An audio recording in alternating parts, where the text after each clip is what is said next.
Buenas tardes, tengan todos ustedes, compañeros y maestro. El día de hoy analizaremos el tema, el sistema educativo mexicano y el Sindicato Nacional de Trabajadores de la Educación. Estudiar la historia de los últimos 20 años del Sindicato Nacional de Trabajadores de la Educación resulta sumamente importante porque se trata del sindicato más numeroso de América Latina, que cuenta con más de 1 millón de afiliados y es una de las organizaciones corporativas más importantes de México.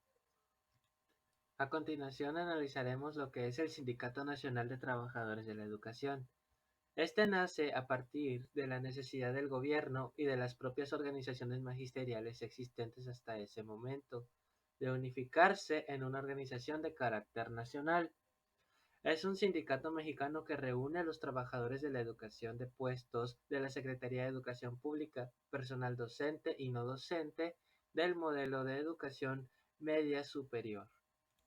El 28 de abril de 1942 se firmó un pacto de coalición entre el Sindicato de Trabajadores de la Educación de la República Mexicana, el Sindicato Único de Trabajadores de la Educación y el Sindicato Mexicano de Maestros y Trabajadores de la Educación.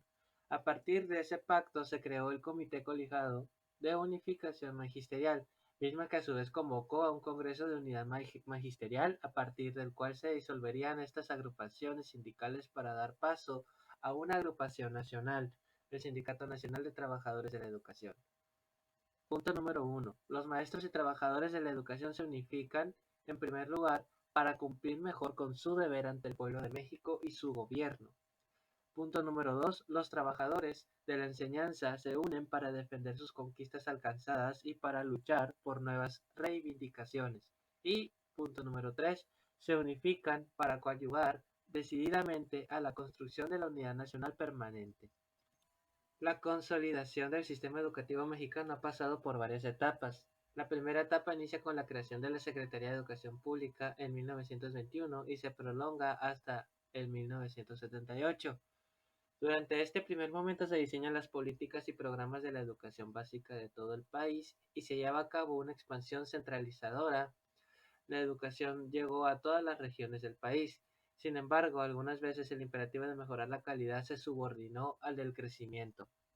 El presidente Miguel de la Madrid propuso una política más radical que la de su predecesor, pues además de la desconcentración y la descentralización de la SEP, buscaba transferir la educación básica y normal a los gobiernos locales. Sin embargo, esta propuesta se quedó simplemente como un proyecto público, a diferencia de la desconcentración López Portillista, que fue un hecho. Uno de los factores por los que la descentralización del presidente de la Madrid no se consolidó fue la oposición del Sindicato Nacional de Trabajadores de la Educación, que temía transformarse en una confederación, pero sobre todo también en varios sindicatos estatales. A continuación analizaremos las líneas centrales de acción y también las propuestas de cada una de estas líneas. La primera, la reorganización del sistema educativo. Las propuestas que tuvo esta línea central de acción dice transferencia del gobierno federal de la responsabilidad, obligaciones y administración de los recursos y una nueva participación social de los padres, maestros y la sociedad. Como siguiente línea central de acción está la reformulación de los contenidos y materiales educativos. Las propuestas que tuvo este fue reformulación de los planes y programas de estudio de preescolar, primaria y secundaria, y también la renovación de los libros de texto gratuitos y materiales auxiliares para los docentes. Como siguiente línea de acción está la revaloración de la función magisterial. Esta tuvo una función de formación del maestro, actualización, capacitación y superación, el salario profesional, fortalecimiento del programa de vivienda, creación de la carrera magisterial y la promoción del reconocimiento y aprecio social por su labor. Como siguiente punto, analizaremos lo que es la carrera magisterial. El programa inició su operación el 14 de enero de 1993 con retroactividad a septiembre de 1992. Cuando la Comisión Nacional, Secretaría de Educación Pública y el Sindicato Nacional de Trabajadores de la Educación firmó los lineamientos generales, en el programa se contemplaba la participación de los docentes que desempeñaran funciones propias de alguna de las tres vertientes, docentes frente a grupo, personal directivo o de supervisión y en actividades técnico-pedagógicas. Los profesores que contaban con una maestría o un doctorado provenientes de instituciones de formación de docentes solamente podían ingresar directamente a los niveles B o C.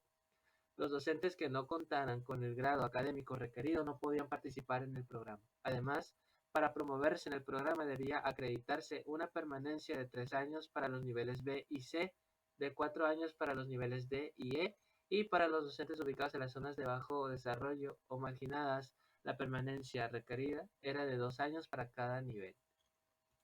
El programa de carrera magisterial fue nuevamente reformado en el año de 2011. Esta vez se buscó darle una mayor importancia al aprovechamiento de los alumnos. De esta manera, los cambios principales en el programa fueron los siguientes. El primero, el 50% del puntaje de carrera magisterial se determina en función del aprovechamiento escolar de los estudiantes. Este logro académico se evalúa a través de la prueba enlace.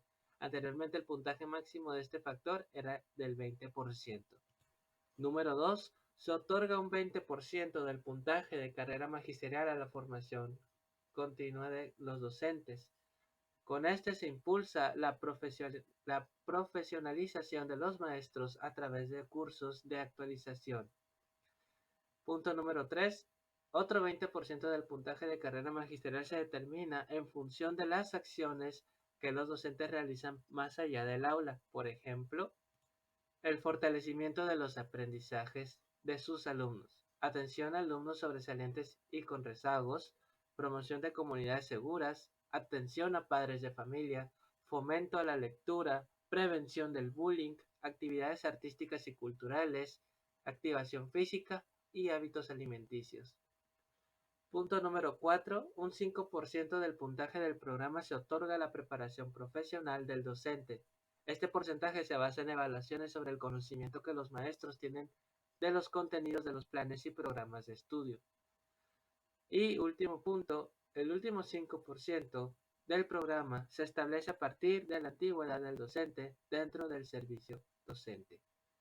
Y eso sería el tema del día de hoy. Muchas gracias por su atención. Espero que les sirva de mucha ayuda.